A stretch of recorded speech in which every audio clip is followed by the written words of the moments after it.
The Philippine resistance against Imperial Japan was absolutely one of the most effective resistances of the Second World War. While we've covered this topic in depth in one of our older videos, we merely touched on the guerrilla war waged on the Japanese, and everyone else, by the Philippine Islands Moro people who butchered their enemies with spears and bolo knives. In this video, we hope to do these warriors justice.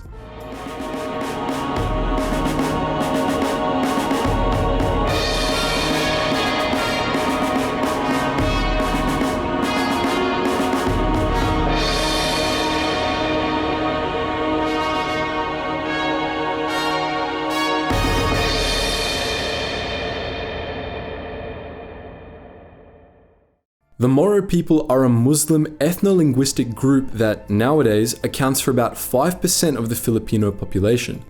As with every Filipino, they had a terrible time when the Spanish ruled the Philippines from 1565 to 1898, and an equally terrible time when the Americans purchased the Philippines from the Spanish and took over.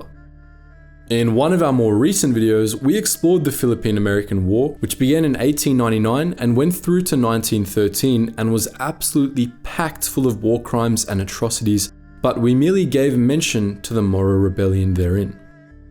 Having fought the Spanish for centuries, the Moros of the Philippines were sorely used to war and weren't about to hang up their spears. Hoping to nip the Moro resistance in the bud, the United States signed a treaty with the Moro Sultanate of Sulu on the volcanic island of Jolo in August 1899. Known as the Kiram-Bates Treaty, it basically stipulated that, while the US held sovereignty over the Sultanate's territories and would handle its foreign affairs, the Sultanate could maintain its autonomy and customs, but the treaty wasn't built to last. Beyond the Sultanate of Sulu, by Lake Lanao and the island of Mindanao, some 600 Moros clashed twice with as many Americans in the 1902 Battle of Bayang. The Americans mistakenly believed the Kiram-Bates Treaty extended to this area, and the Moros paid the price, with as many as 500 falling to American guns. The battle sparked uprisings and attacks throughout the Moro territories that, in June 1903, the US had grouped under the title of the Moro Province.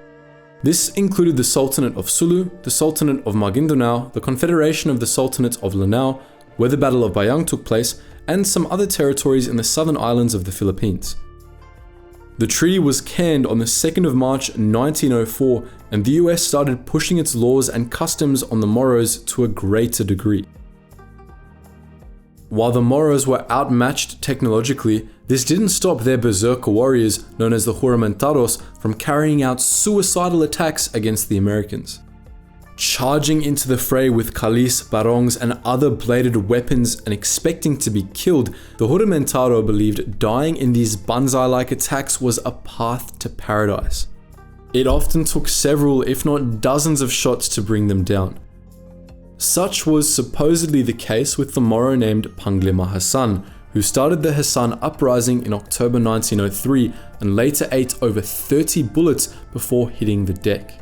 The Juramenteros were such a thorn in the United States side that the Americans swapped out their .38s for Colt 45 automatics and shotguns so they would have the stopping power to put the blade-wielding Moros down.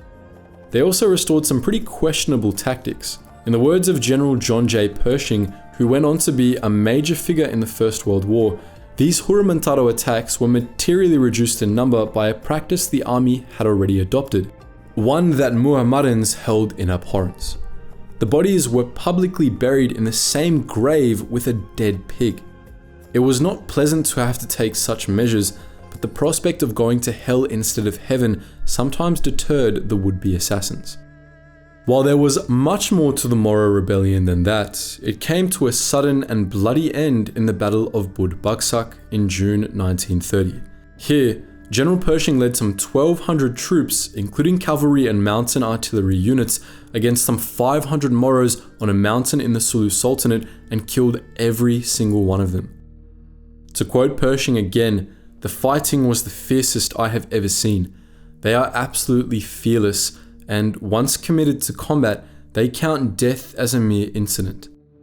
But the Moros as a people were not undone, and many of their battle-hardened warriors lived on to see their islands become the Commonwealth of the Philippines in 1935 and the Japanese invade in December 1941. By May the following year, the islands were in Japan's grip, but it was by no means a firm grip, as the Japanese now had some 260,000 Filipino guerrillas to deal with. The Moros were among the people of the Philippines to take up arms against the Japanese, butchering them with swords and bolo knives, just as they had butchered the Americans about 30 years prior. Some Moro leaders didn't even distinguish between the Japanese, the non-Moro Filipinos, and the Americans, such as the Maranao leader Datu Busran Kalao, who famously boasted about his war on 3 fronts.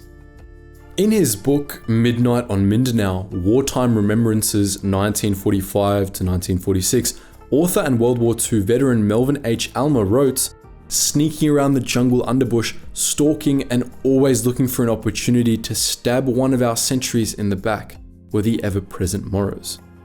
They carried those nasty Chris daggers, beautifully engraved with wavy blades and razor sharp." Other Moros worked with the Americans to slay the Japanese. The Moro leader Datu Pino, for instance, exchanged Japanese ears for bullets and cash with the American Colonel Wendell Fertig, who stayed behind to organize guerrilla units after the Japanese seized the Philippines. Alonso, the Sultanate of Romain in the Lanao province, was equally eager to wage war against a common enemy, swearing upon the Quran to American General Douglas MacArthur that his warriors would fight to the last.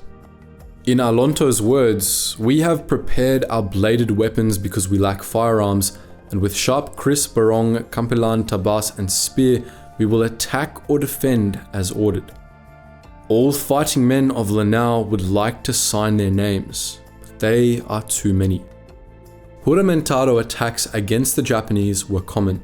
The Moros sometimes skewered their own shoulders upon Japanese bayonets so they could pin the Japanese soldiers in place and then hack them apart with their bolos. One Moro group became infamous for its use of bolo knives in the Second World War. This was the so-called Moro Bolo Battalion, which was spearheaded by the Megin Danawan leader Datu Gumbe Piang. All in all, some 20,000 men fought in Gumbe Piang's unit throughout the war. It's unclear if the Juramentados ever clashed with a Japanese banzai attack, but if you know of any sources that evidence this, we would love to hear about it. In general though, it does seem the Japanese were terrified of the Moros. In Dear Miss M, General Eichelberger's War in the Pacific 1942 to 1945, Eichelberger wrote, "Among other points of interest today was a Japanese prisoner being led along by some Moros, and the prisoner kept making signs for us to shoot him. He evidently thought he was about to be tortured." In the end, it's unclear how many Japanese, Filipinos, and Americans the Moros slew during Japanese occupation, but they certainly helped to make said occupation absolute hell. Following the end of the occupation and the end of the Second World War, relations between the Moros and non-Moro Filipinos did not improve. In 1968, they began an insurgency on the island of Mindanao that is still continuing to this day. Meaning, since the Spanish occupation, they've been fighting almost non-stop for over 400 years. But those are both stories for another time. For now, had you heard about the Moro people of the Philippines before today? Did you know that they fought the Americans in the early 1900s and again in the Second World War?